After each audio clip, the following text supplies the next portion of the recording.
So the next piece of harmony that we're going to learn, the next family of scales, is what's called the harmonic minor scale. Now, a lot more of you may be familiar with this one from like band, because on your scale sheet you have your major scales, and on the back you probably have these harmonic minor scales. And first, let's just talk about like what a harmonic minor scale is, why it is what it is, and just a little bit of like clarifying context that'll help you remember.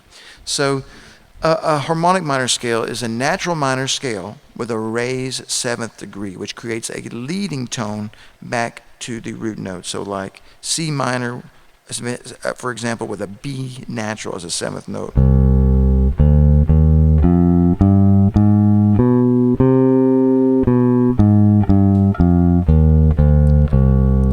There's two things that really make this scale sound distinctive. Number one is that leading tone back to the root. It really pushes the tonic and the idea of home back to the root note with that raised seventh. The other thing is the interval that it creates from the sixth to the seventh.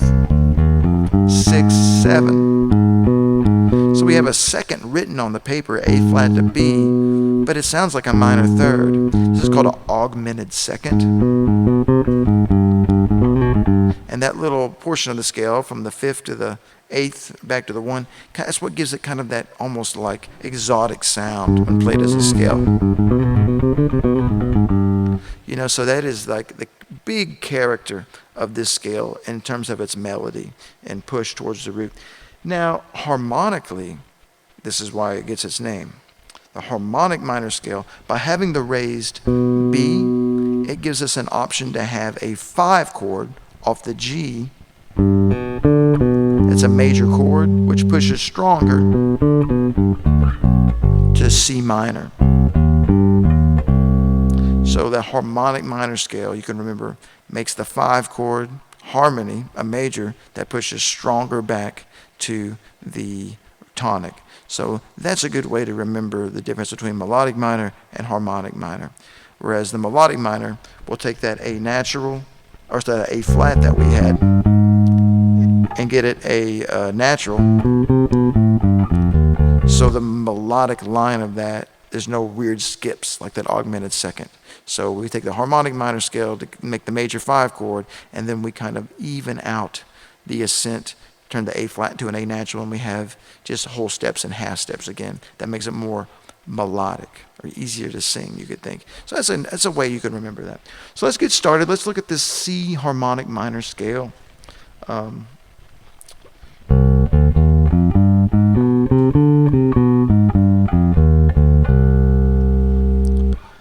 All right, and then the next mode of this would be like a D Locrian with a raised sixth.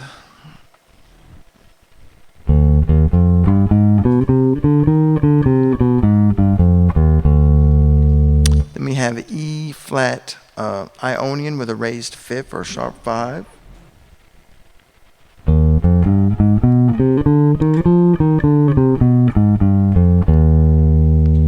And then the Dorian with a raised fourth. This is actually a useful mode. You hear it a lot in like Hungarian music.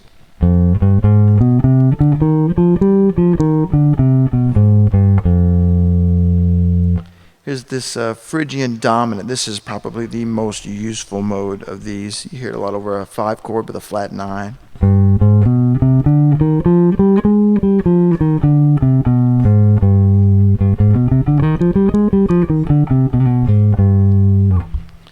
You hear that all the way back even to classical music. Okay, then you have an A flat Lydian with a raised second. This one is kind of a bizarre mode.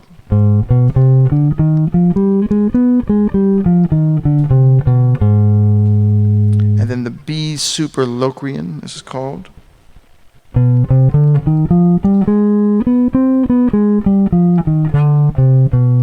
then you're back to C harmonic minor. All right, let's do all that and do it in G, just to get a different perspective and some.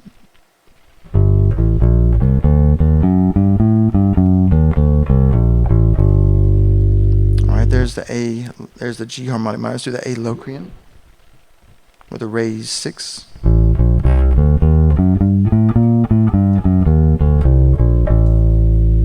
Here's a B flat flat Ionian with the raised fifth.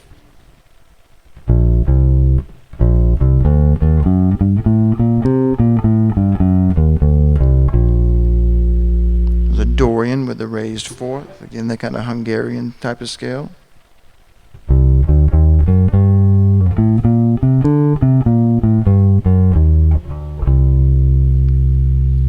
The D Phrygian dominant, probably the most important mode, Phrygian dominant.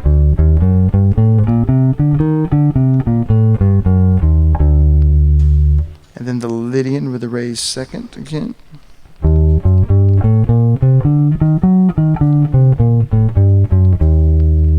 And then the F sharp superlocrian.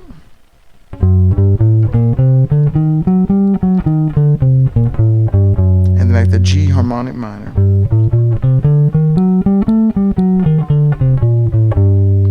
You notice the fingerings on these are a little more difficult than the melodic minor or the jazz minor scale because of that augmented second interval. Sometimes we have to have that little reach, or that little gap, or that shift, or whatever it takes to get through that. Now let's look at these modes kind of in a parallel way where we all start on the same note. So this first one is this Ionian with a raised fifth. So once again, I order them from the brightest scale to the darkest scale. In other words, the modes with the largest interval content from the root down to the most compressed or smallest interval content from the root. So here's the C Ionian with a raised fifth for the sharp 5. And also think about the parent scales of these. So this comes from the A harmonic minor scale. All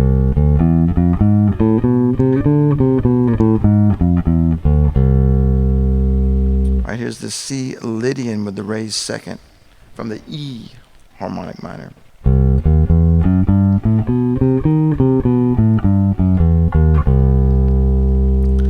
Get that Phrygian dominant, that super useful scale. This one's from the F harmonic minor.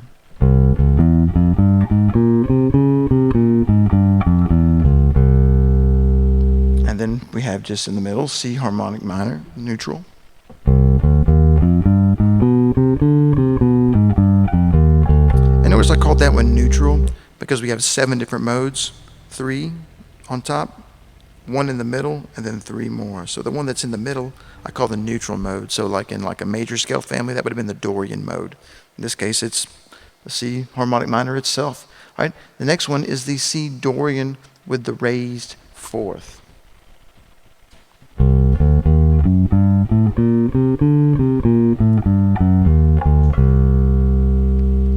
That's from the G harmonic minor parent family. Okay, then we have C Locrian with a raised 6. This one's from the B flat minor harmonic minor.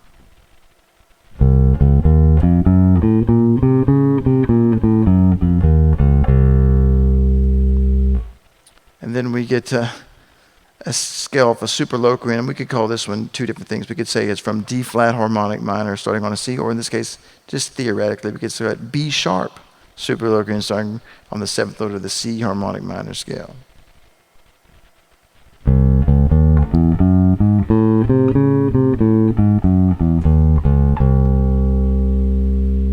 All right, let's do all that again, but in G, so we can get a little better practice with it. So here's that G Ionian with the sharp 5 from the E harmonic minor scale.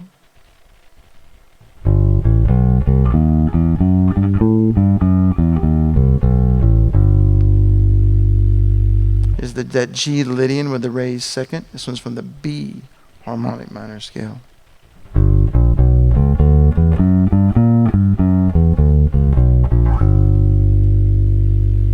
G Phrygian dominant from the C harmonic minor scale, of course, we know that.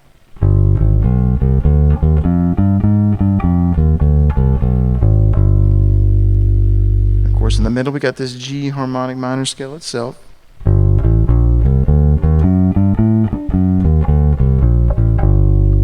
Here's that Dorian sharp 4. This one's from the D harmonic minor parent scale.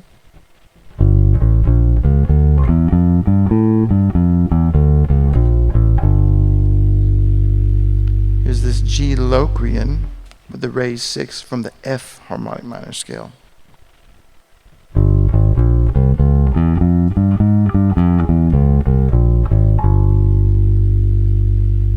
And finally G super Locrian from the A flat harmonic minor scale.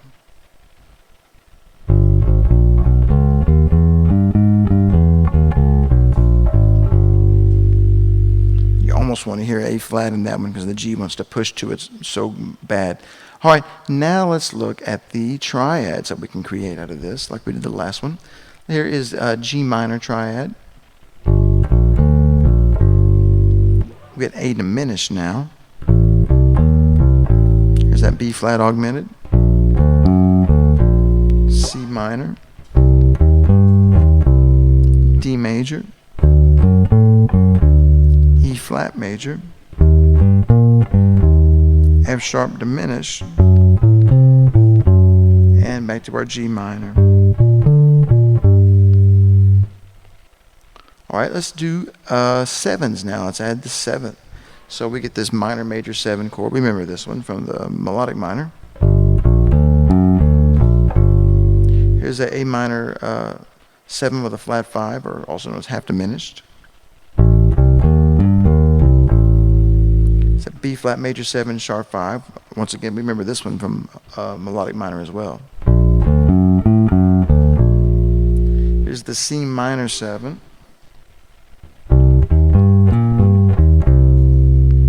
Is the D7, E flat major 7, do that one again, there we go, F sharp diminished 7th. So on a diminished 7th, notice that 7th is kind of flattened even more so than it usually is, so it sounds like a major 6, but it's written as a diminished 7. That's very important.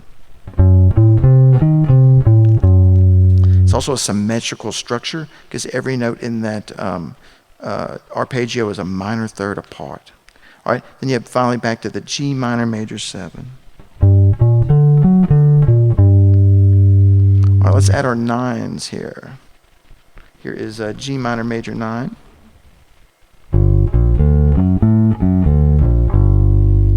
A minor 7 flat 5 with a flat 9 as well. Here's that B flat major 9 with a sharp 5 again. C minor 9.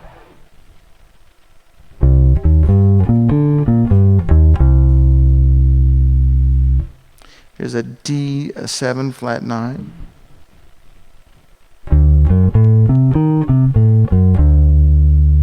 E flat major 7 with a sharp 9. This is a really interesting sound.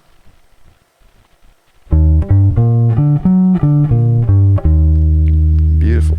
In the F sharp diminished with a flat 9.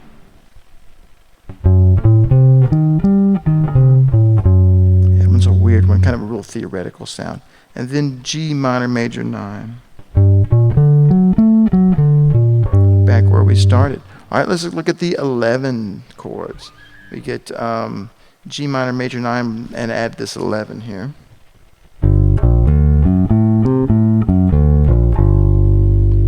A minor 7 flat 5 flat 9 with an added 11.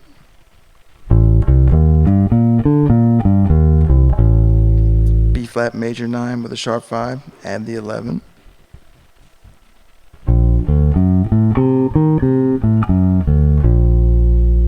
C minor 9 with that sharp 11.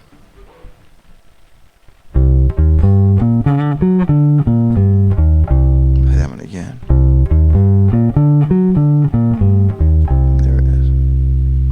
D7 flat 9, add the 11. E flat major 7 with a sharp 9 and a sharp 11. Another interesting sound here.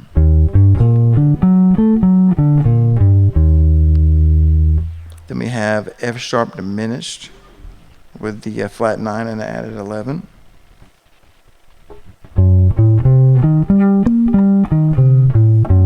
And then we're back to our minor major 9 with the added 11. Now finally we have all 7 notes stacked in thirds of every one of these modes. Some interesting theoretical names for these.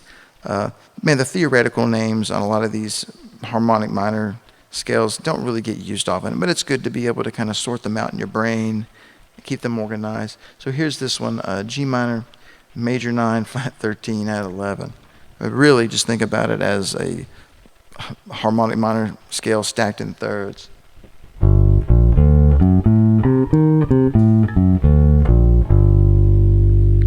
Same thing off the A.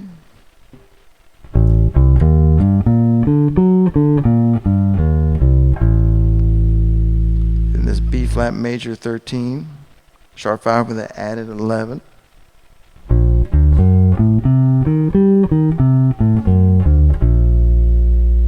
C minor 13 with the sharp 11.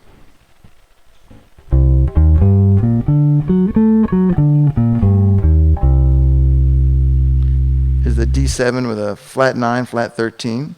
This is also a good option that people use over the altered 7, but it's not as good as the one we learned in the melodic minor with the 7th mode. But here it is.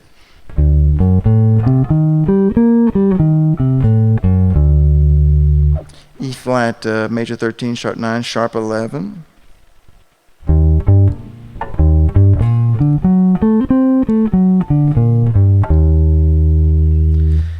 Then we have this 7th mode, F sharp diminished 7 with a flat 9, flat 11, and a flat 13. Boy, this one is crunched.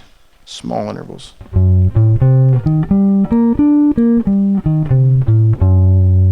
And then back to our original one up an octave.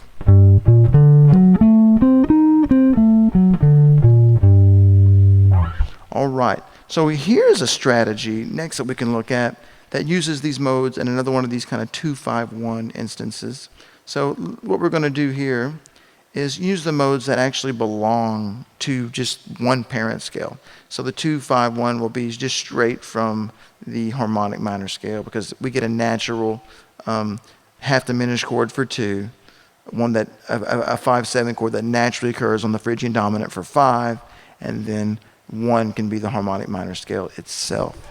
So here's this example.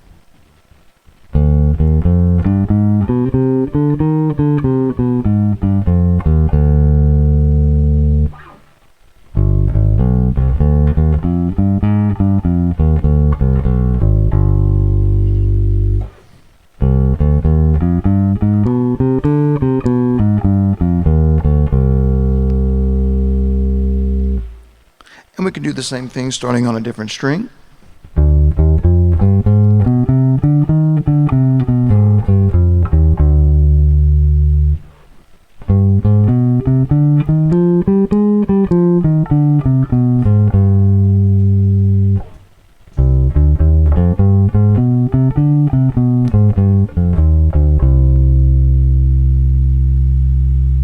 All right, here is a melodic pattern in thirds. Let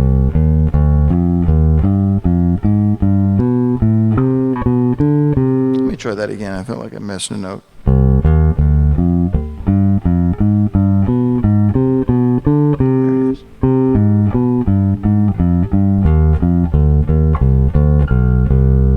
Yeah, that can happen. These melodic minor and these harmonic minor, you can miss notes really easy because you got to think about this. The major scale is only one note different from the melodic minor, or the minor mode of the major scale is only one note different from the harmonic minor. So missing one note can change the whole family of the scale. So you got to watch out. Those familiar patterns, you can get pulled back into them very easily. All right, melodic minor pattern. Let's go up the scale and down the 9 chord. Oh, let's do it. Yeah. So yeah, that one is really good pattern, and like always, you know, you want to you want to practice that one like up all the modes. You know, start and keep going. And now the descending 4s.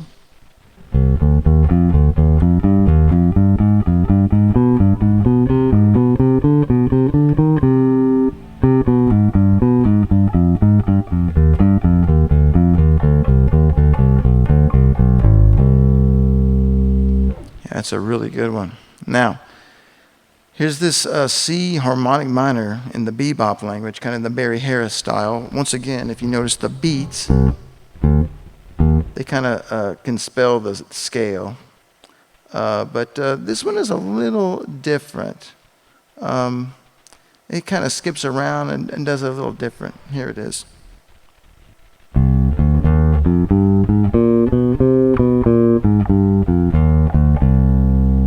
So what's going on this one, instead of like the other one that we had that had each note of the scale on the beat, this one is more kind of like the Mixolydian bebop scale, or the dominant bebop scale. It only has an extra added note, and that's for a harmonic reason that you'd be more worried about if you were like a piano player or a guitar player trying to harmonize a scale. But know that this one is not quite like the Barry Harris thing, but it adds just an extra flat 7 inside of that scale instead of just the raised 7. So really what we end up with is a minor 7 chord that is on every single beat that's outlined on the first. So you would hear, and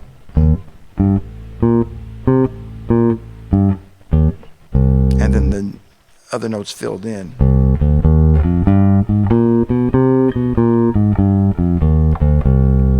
That's more how you want to theoretically think about that scale in the bebop language, and it doesn't sound as windy and cool as the melodic minor, the jazz minor. And that's why I thought the jazz minor first. You hear that more in jazz language.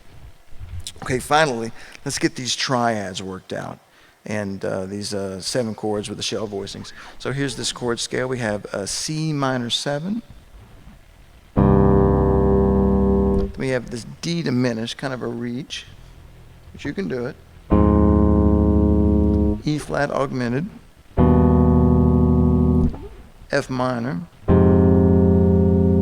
G major, A flat major,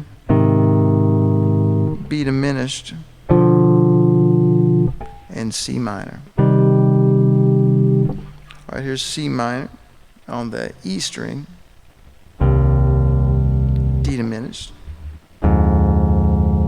E flat augmented, F minor. Here's G, A flat major, B diminished, and C minor. Here's some 7 chord shell voicings, theoretically. So we have this C minor major 7. We know this one from the last one. D minor 7, E flat major 7, F minor 7, G7,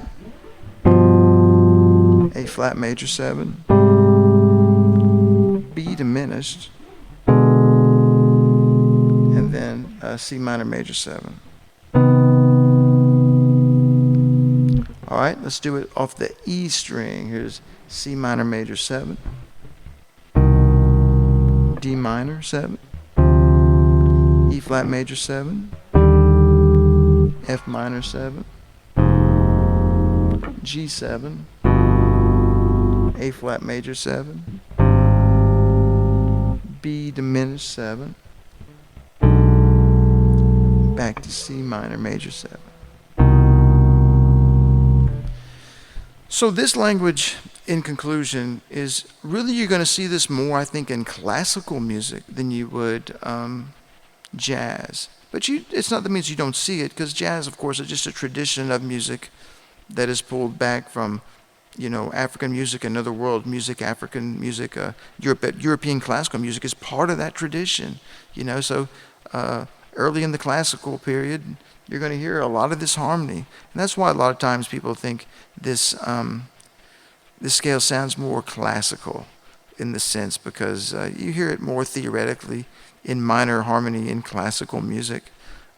So don't be alarmed if you think about it and you hear it that way. And don't be alarmed if this scale isn't as applicable in the jazz language and if you don't see it as much. Really, it's a good theoretical scale to learn, but I don't feel it's as useful as the ascending melodic minor, also known as the jazz minor. And they call it a jazz minor for a reason. I think it's more useful and you see it more in real jazz music created than you do the harmonic minor scale. But the harmonic scale is very important to learn because it's a different color, and each one of these parent scales that we've talked about so far have a different color. It's almost like all these different modes to my ear, even though they're different of this family of scale, all belong to one family. And I hear each mode as belonging to the harmonic minor scale. So when I hear that language, or whether it's a Phrygian dominant scale or that Dorian with a flat 9 or whatever, I'm hearing that as belonging to whatever parent scale it comes from.